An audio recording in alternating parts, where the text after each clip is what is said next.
Jack Turner, a former Marine with nowhere left to go, drives into the mountains to claim a run-down cabin left behind by an uncle he barely knew. But the moment he steps onto the snowy porch, he finds something waiting for him.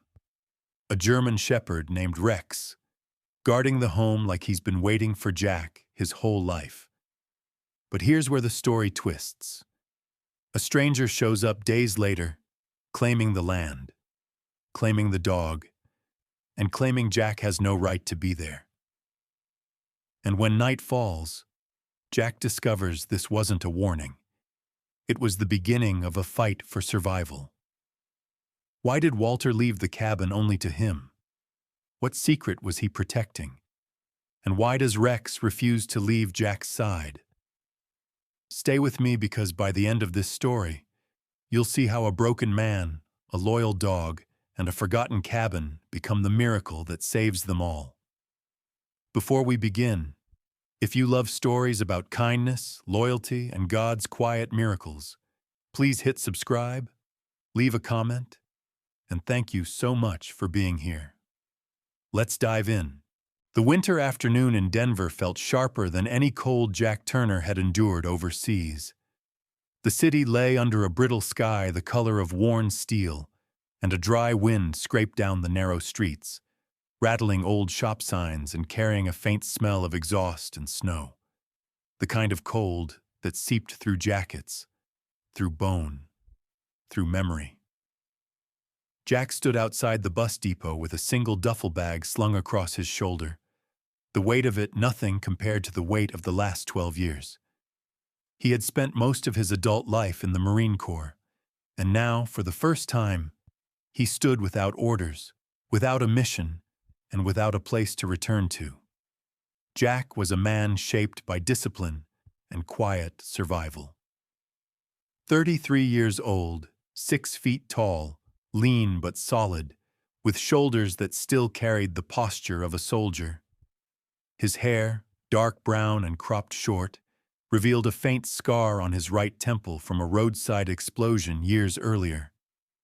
His jaw was strong but shadowed with several days of stubble, and his eyes, deep hazel and weary, held the kind of watchfulness that never left men who had seen too much. Despite the hardened exterior, there was a quiet gentleness in the way he moved, like someone afraid to disturb the world more than necessary. He had hoped returning home would feel like relief, but Denver didn't feel like home anymore. Nothing did. His parents had passed when he was 19, and the only family he had left was a distant uncle in Montana whom he hadn't seen in over a decade. Jack rubbed his hands together, breath fogging in the cold, as he debated whether to spend his last few dollars on a motel room or save them for food. The safer option was sleeping in his truck, a rust-patched 2005 Ford with a stubborn engine and brakes that squealed in protest. He opened the driver's door, tossed the duffel inside, and sat for a moment, with his head leaned back against the seat. He was reaching toward the ignition when his phone buzzed. An unfamiliar number from Montana. "Turner speaking," Jack answered reluctantly. A refined male voice responded, calm and professional. "Mr. Turner, my name is Samuel Dawson. I'm an attorney with Dawson and Pike Law Firm in Billings. I'm calling regarding your uncle, Walter Reeves." Samuel Dawson, as he later learned, was a man in his mid-50s with salt and pepper hair meticulously combed back, a long, angular face, and a pair of silver-rimmed glasses perched neatly on his nose. His voice carried the patience of someone accustomed to delivering difficult news, yet his tone remained respectful, almost warm. Dawson was known in town for his composed demeanor and impeccably pressed suits, traits that reflected a calm, organized personality shaped by decades of quietly resolving disputes in rural Montana. Jack felt a tightening in his chest. "What about him?" "I'm sorry to inform you that Mr. Reeves passed away 3 weeks ago." The words settled on Jack like another winter layer, one he didn't want, but couldn't shake off. He swallowed. I hadn't talked to him in a long time. I understand, Dawson said gently. Your uncle left a will, and in it, he named you as the sole inheritor of his property. A cabin in the mountains near Red Lodge, 20 acres of land, fully paid off. Jack blinked in stunned silence. He had expected debt or nothing at all, not a home. Dawson continued, There is one condition. Your uncle left behind a German shepherd named Rex. He stated clearly that the cabin only transfers to you if you assume responsibility for the dog. Jack let out a breath that turned to fog on the windshield. A dog? A 4-year-old male, well-trained according to the caretaker who visited occasionally. Your uncle was very attached to him. Jack leaned forward, rubbing his forehead. He barely had money for gas. How was he supposed to take on a house and a dog? Dawson seemed to sense the hesitation. Mr. Reeves wrote that if anyone could give Rex a good life, it would be you. That struck deeper than Jack expected. Walter had always been a quiet, distant man, a rugged figure with calloused hands, weather-tanned skin, and eyes the color of river stones. Jack remembered visiting him once as a child. The man barely spoke, yet he never felt cruel, just solitary, shaped by years alone in the mountains after a heartbreak no one in the family ever fully talked about. Maybe the dog had been his last comfort. Jack sighed. When do I need to be there? At your earliest convenience. I can meet you at the cabin. Roads might be rough this time of year, so drive carefully. The call ended, leaving Jack alone in the cold truck, staring at the condensation on the windshield. A cabin, a place to stay, a dog. It wasn't the life he imagined, but it was more than he had 2 minutes ago. And he had nowhere else to go. The next morning, under a sky streaked with pink and silver, Jack began the trip north. The highway unfurled before him like a ribbon of faded asphalt, curving through endless plains, snowy hills, and lonely gas stations with flickering lights. Jack drove in silence, lost in thoughts of Walter and the strange condition he had placed in his will. Hours passed, broken only by the sound of the truck's aging engine and the whisper of wind pushing snow across the road. When Jack finally reached the foothills near Red Lodge, Montana, evening shadows were already creeping across the land. The mountains rose like dark giants ahead of him, their peaks dusted in white, and a narrow road wound upward toward the forested slopes. His truck struggled over icy patches and uneven ruts, but eventually, after several tense miles, he spotted it, the cabin. Small, weathered, alone. A single light fixture hung crookedly above the wooden porch, and smoke no longer rose from the chimney. Snow clung to the roof, making it look like a forgotten postcard scene. But what caught Jack's eye wasn't the cabin. It was the figure sitting beside the door. A large German shepherd, thick-coated and powerful, sat rigidly in the snow. His fur was a mix of sable and black, with a prominent dark saddle along his back. His ears stood tall, alert, but not aggressive. The dog's amber eyes followed Jack's every step, sharp, intelligent, and filled with something that looked uncannily like grief. The way he held himself, muscular but slightly tense, suggested both caution and loyalty. Rex was clearly a dog shaped by companionship and loss. Jack approached slowly. "Hey, boy," he murmured, voice soft for the first time in weeks.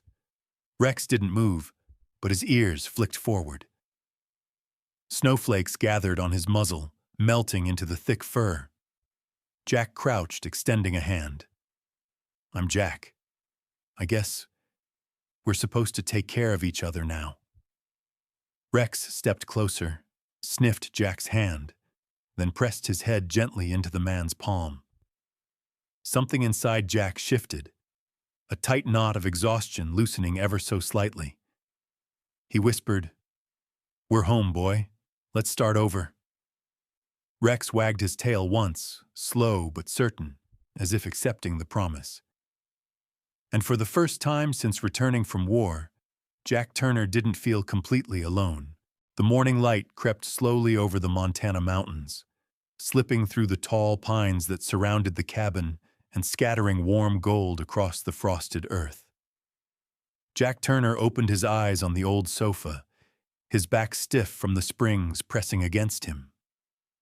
For the first few seconds, he felt disoriented, suspended between the life he had known and the strange new existence he was stepping into. But then he heard the steady breathing of Rex, the German shepherd who now shared the cabin with him, and the reality settled gently over him. Rex was already awake, sitting near the front door like a loyal sentinel. The dog looked almost regal in the morning light, his sable and black fur dense and slightly ruffled, his posture proud but relaxed. His amber eyes observed Jack with quiet intensity, not distrustful, but cautious, like someone who had learned the hard way not to rely too easily on people.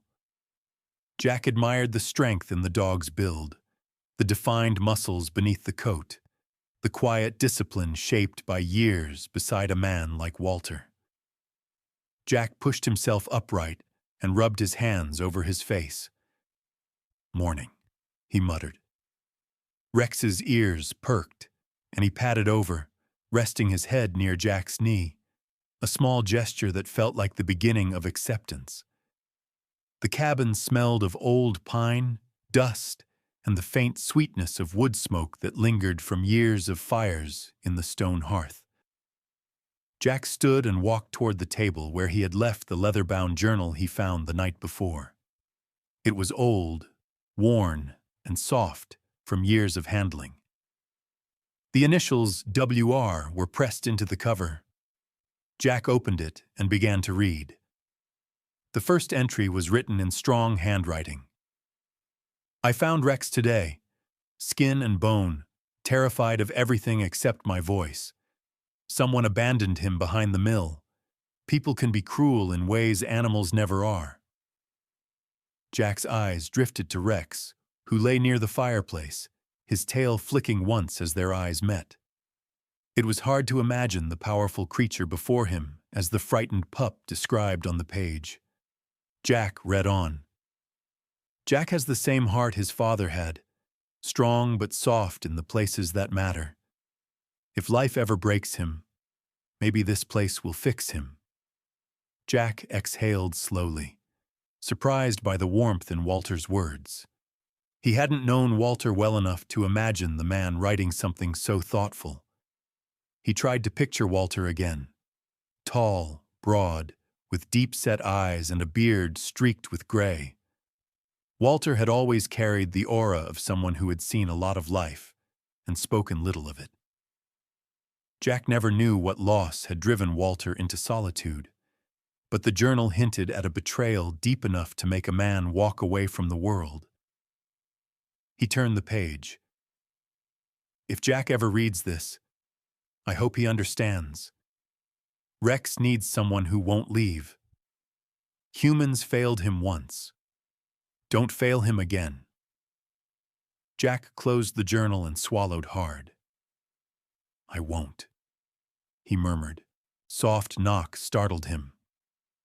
Rex was instantly alert, moving to the door with his ears forward and his posture tense. Jack approached cautiously and pulled the door open a few inches. Standing there was Carolyn Miller, the woman who lived halfway down the mountain trail. Caroline was in her mid-50s, wearing a thick wool coat the color of burnt caramel. Her face was kind but tired, the fine wrinkles around her hazel eyes suggesting a life filled with both smiles and sorrow. Her gray blonde hair was tied back loosely, and her hands were red from the morning cold. She carried a wicker basket covered with a checkered cloth. "Good morning," she said, her voice warm and steady. "You must be Jack Turner." Jack straightened a little. "Yes, ma'am." "I'm Caroline, Walter's neighbor. Well, as close to a neighbor as anyone gets up here." She lifted the basket slightly. "Thought you could use something warm." Rex approached her cautiously, sniffing the hem of her coat before backing up again. Caroline chuckled softly. Still the same. Sweet boy, but very particular. Jack stepped aside so she could hand him the basket. Inside were 2 loaves of homemade bread, a jar of berry jam, and a small thermos of hot soup. It was the first true kindness Jack had experienced in months. "Thank you," he said quietly. Caroline nodded. "Walter talked about you from time to time. He cared for you more than you think." Jack wasn't sure how to respond, so he simply nodded. "If you need anything," she continued, "tools, firewood, directions, my house is down the trail with the blue mailbox." She hesitated for a moment, her eyes softening. "It's good you're here. Walter wanted you to have a place again." When she left, Jack stood in the doorway for a while, watching her figure disappear between the trees. The air felt lighter somehow. He closed the door, set the basket down, and looked at Rex. "Well," he said, "looks like this place comes with good neighbors." Rex nudged his hand in response, and for the first time since arriving, Jack felt something fragile but real taking shape. A connection, a beginning. The cabin wasn't just shelter. It was a message Walter had left for him, and Jack intended to honor it. On the 3rd morning, the mountain wore a harsher face. The sky had turned a cold slate gray, heavy with the promise of snow, and the wind cut sharply through the trees, carrying with it the bitter scent of distant storms. Jack Turner had spent most of the morning stacking firewood along the side of the cabin, trying to create some order in the life he had stumbled into. Rex remained close, occasionally trotting toward the tree line with his head lowered, ears sharp, as if sensing something in the forest he didn't trust. When Jack heard the crunch of tires on the frozen ground, he turned instinctively, muscles tightening. A dark blue SUV crawled up the narrow trail, its engine growling as it pushed through patches of ice. It finally stopped several yards from the cabin. The driver's door opened, and a man stepped out. A man who didn't look like he belonged in the mountains. James Whitmore, mid-40s, tall and broad-shouldered, wore a heavy black coat that didn't hide his imposing build. His face was sharply angled, with a square jaw dusted by carefully trimmed stubble, and his deep-set blue eyes held a coldness that suggested he was used to getting what he wanted. His dark hair was combed back with meticulous care, creating a contrast with the rough terrain around him. Everything about him, his polished boots, his expensive jacket, his calculated posture, hinted at a man accustomed to control, money, and power, and beneath that power, something harder lurked. Ambition sharpened by resentment. Rex moved instantly between Jack and the stranger, fur bristling, tail stiff, a low warning growl vibrating from his chest. James stared at the dog for a long moment before smirking. "So," he said, voice smooth but edged with arrogance, "you must be Jack Turner, the Marine nephew."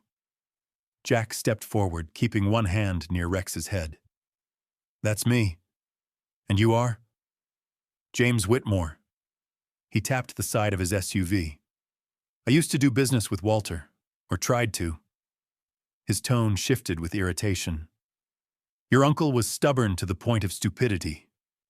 Jack's jaw hardened. "Say what you came to say." James smiled, though there was nothing friendly in it. "Fine. I want this land. I wanted it when your uncle was alive, and now that you're here, It's time we revisit the conversation. Jack shook his head. Not interested.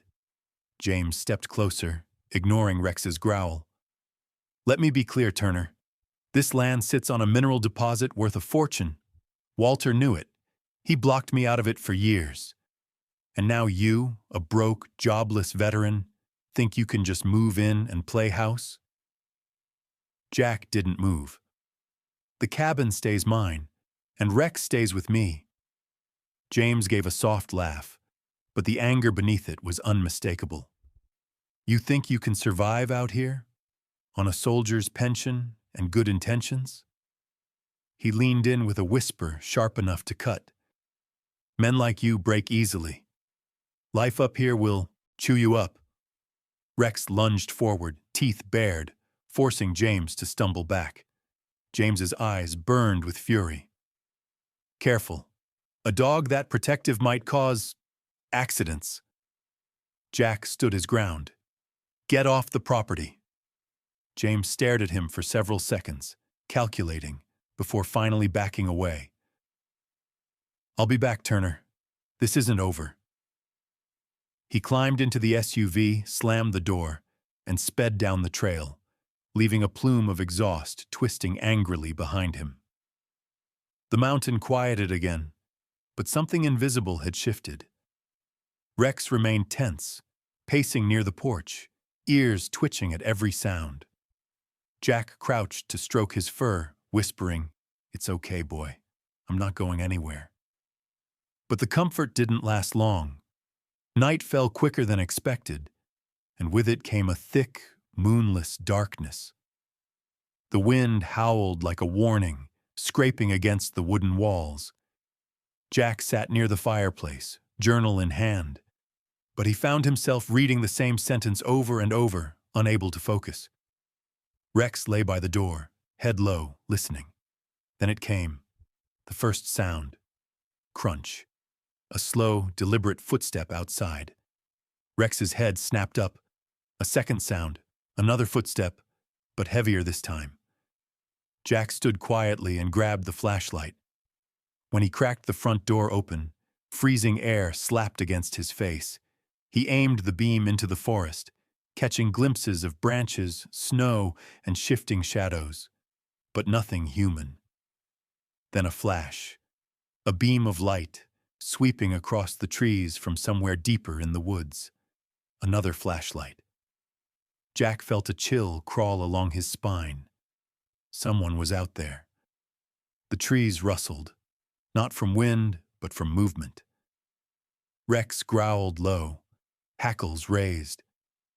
Jack shut the door firmly and locked it. He kept the flashlight in one hand, the other resting on the old hunting knife he had found in the cabin. He didn't sleep that night, sitting upright on the sofa, watching the door while Rex guarded the window. Footsteps came and went. Lights flashed and faded. Branches snapped under unseen weight. It wasn't animals. It was deliberate. It was a warning. Jack understood the message clearly. James Whitmore wasn't bluffing, and the cabin, the home Walter left for him and Rex, was no longer safe. The storm rolled in just after sunset, swallowing the mountains under a curtain of cold rain. The wind hammered against the cabin walls with a force that made the windows tremble, and thunder rumbled so deeply it felt as if the ground itself was breathing. Jack Turner had spent most of the evening reinforcing the doors and checking the perimeter after the strange disturbances from the night before. Rex had remained unusually alert, pacing near the back door as if he sensed something Jack could not. By midnight, the storm reached its full fury. Rain hammered the roof like an angry fist, lightning tore across the sky, and the darkness outside pressed against the round glow of the cabin windows.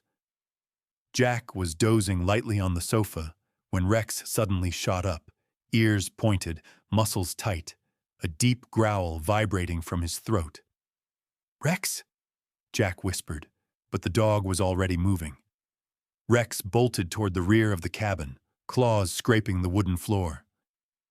Jack grabbed his flashlight and followed, heart pounding. The moment he stepped into the mudroom, a sharp metallic noise cut through the storm. Someone was jamming something into the old back door lock. Jack's grip tightened on the flashlight. He pushed Rex to the side just enough to peer through the crack near the frame. 3 silhouettes stood outside, soaked under the storm. One tall, one medium-built, and one smaller but muscular. Even through the rain, Jack recognized the man in front, James Whitmore. His expensive coat was drenched and plastered to his body, his hair soaked flat against his head, but his eyes held the same predatory intensity as before. The 2 men behind him were unfamiliar, both in their early 30s, rough-looking, with thick jackets and unshaven faces that hinted at the kind of men who worked dangerous jobs and didn't shy away from trouble.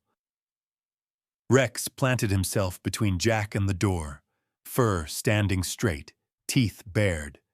His growl was deeper this time, protective, ready.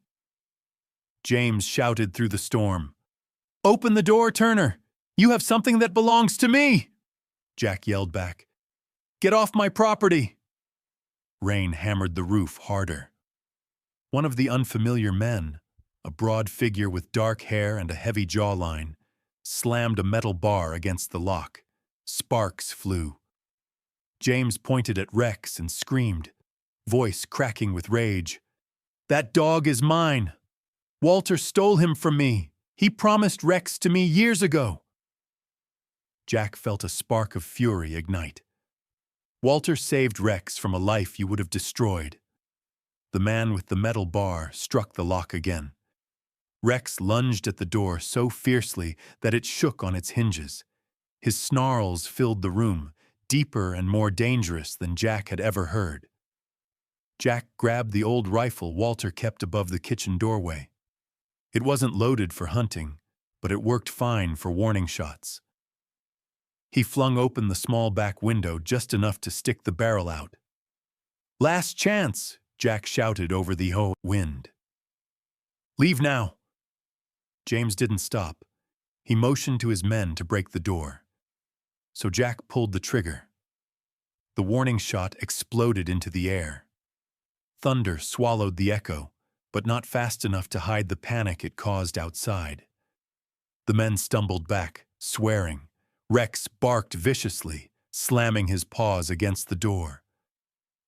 For a moment, James seemed ready to rush the cabin anyway. But when lightning flashed, Jack saw fear flicker in his eyes. "This isn't over!" James yelled, voice cracking in the storm. "You can't keep what's mine!" But he was already retreating, his 2 men slipping in the mud as they scrambled back to their truck. The engine roared, tires spinning before gripping the soaked ground, and the vehicle tore down the mountain road, leaving mud and taillight streaks behind. Jack locked the back door, breathing hard. Rex stayed pressed against him, trembling, not with fear, but with adrenaline. Jack knelt beside him, running a hand through his soaked fur. "You did good, buddy," he whispered. "You protected us." Morning came with clearer skies, but the storm had left debris everywhere. The back door hung crooked on its hinges. The wood splintered where the metal bar had struck it. Jack was still examining the damage when an old pickup truck rumbled up the trail. Caroline Myers, a woman in her late 50s with short silver hair and sharp brown eyes, stepped out first. Caroline was the owner of the small mountain cafe in town. She had a warm, sturdy build and a face lined from years of smiling and worrying in equal measure. She was one of the few townspeople who had known Walter well. Behind her came 2 men from town, Eddie Malone, a sandy-haired mechanic with grease-stained hands and a steady, calm demeanor, and Tom Jensen, a tall, lean rancher with sunburnt skin and a soft-spoken nature. Both had shown up because Caroline insisted Jack would need help. Caroline strode straight to the damaged door, Lord Almighty, Jack, were you here when this happened? Jack nodded. James Whitmore. He brought 2 men. Eddie let out a sharp breath. That man's been trouble since he was a boy. Always thought everything belonged to him. Tom studied the splintered doorframe. You're lucky that dog of yours kept them long enough for you to scare them off. Jack looked down at Rex with quiet gratitude. I owe him everything. Within minutes, the townsfolk got to work. Eddie installed a new reinforced lock. Tom measured the back wall for a stronger fence. Caroline set up hot coffee in Jack's kitchen and called Sheriff Chen on speakerphone, updating him with a precision that suggested she'd done this sort of thing before. When the work was nearly done, Caroline placed a firm hand on Jack's shoulder. Walter trusted you for a reason, and this town, we stand with the ones Walter cared about. Don't you let that man take anything from you. Not the land, not the dog, not your peace. Jack felt something he hadn't felt in years. A community. A place where he wasn't alone. A place where the fight was finally worth it. The first sunlight in days broke through the thinning clouds, casting a pale golden glow over the mountain ridge. The storm had finally passed, leaving the forest washed clean and glistening. Jack Turner stepped out onto the front porch, his breath fogging in the cold morning air. The cabin, once neglected, sagging and half buried in snow, now looked almost alive again. Not perfect, not polished, but standing strong, just like him. Over the next several days, Jack worked from sunrise to sunset. He cleared the debris left by the storm, shoveled the thick snow that had drifted against the cabin's outer walls, and patched the leaky section of the roof where water had trickled in. Jack wasn't a carpenter, but military life had taught him how to fix things under pressure. And every nail he hammered, every board he replaced, gave him a sense of purpose he didn't even realize he'd been starving for. Rex followed him constantly. The German Shepherd, now noticeably more relaxed than on the day they met, shadowed Jack's every step like a loyal guardian. Rex was a large dog, about 5 years old, with a thick black and tan coat, sharp brown eyes, and a lean, muscular build. Despite his intimidating size, there was a gentleness in his movements, a softness that surfaced only around Jack. Whenever Jack paused to take a breath, Rex would sit beside him, leaning against his leg with quiet affection. Jack began clearing the perimeter around the cabin next, pulling out dead branches, removing old wire fencing Walter had once used, and leveling the ground. With some help from Eddie's old tools, he built a small, fenced-in yard behind the cabin, a safe space where Rex could run without fear of mountain predators or intruders. On the third morning, Jack even planted hardy wildflowers near the front steps, their seeds protected by small mounds of fresh soil. It was a simple gesture, but it changed the entire energy of the place. The cabin finally felt like a home.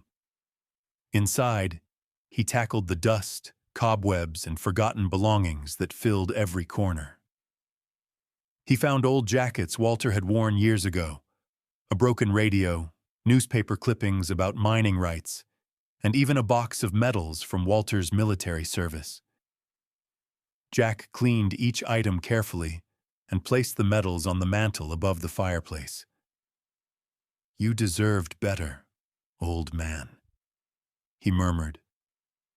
On the fourth evening, as snow began falling again, gentle this time, peaceful, Jack found a sealed envelope hidden beneath Walter's favorite armchair.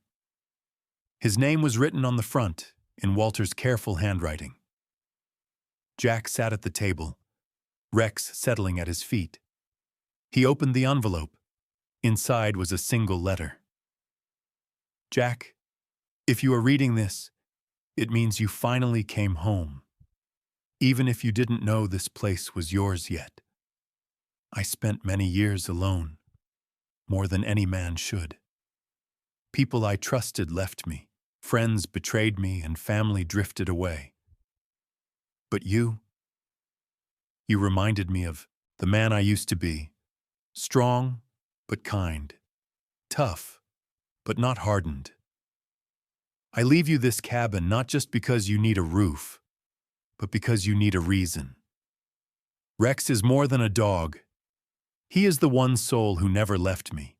He protected me when my body failed me, stayed when others didn't bother visiting, and gave me companionship when loneliness became a weight I could no longer lift. Protect him now, and protect yourself. Start fresh, build something, live again. This cabin is yours, Jack, but the life that comes with it, that part you must choose. Jack set the letter down, emotion clogging his chest. He rubbed Rex's head, feeling the warmth of the dog's trust against his palm. He believed in us, didn't he? Jack whispered. Rex thumped his tail lightly, as if answering yes. The snow thickened outside, blanketing the cabin porch in white. Jack stepped out onto the front steps with Rex at his side. Evening light glowed faintly through the clouds, turning everything silver blue. Rex sat beside him, resting his strong head against Jack's knee in a gesture that was both instinctive and deeply loyal. Jack breathed in the cold air, feeling it fill him in a way that didn't hurt anymore. For the first time in years, the silence around him wasn't empty. It was peaceful.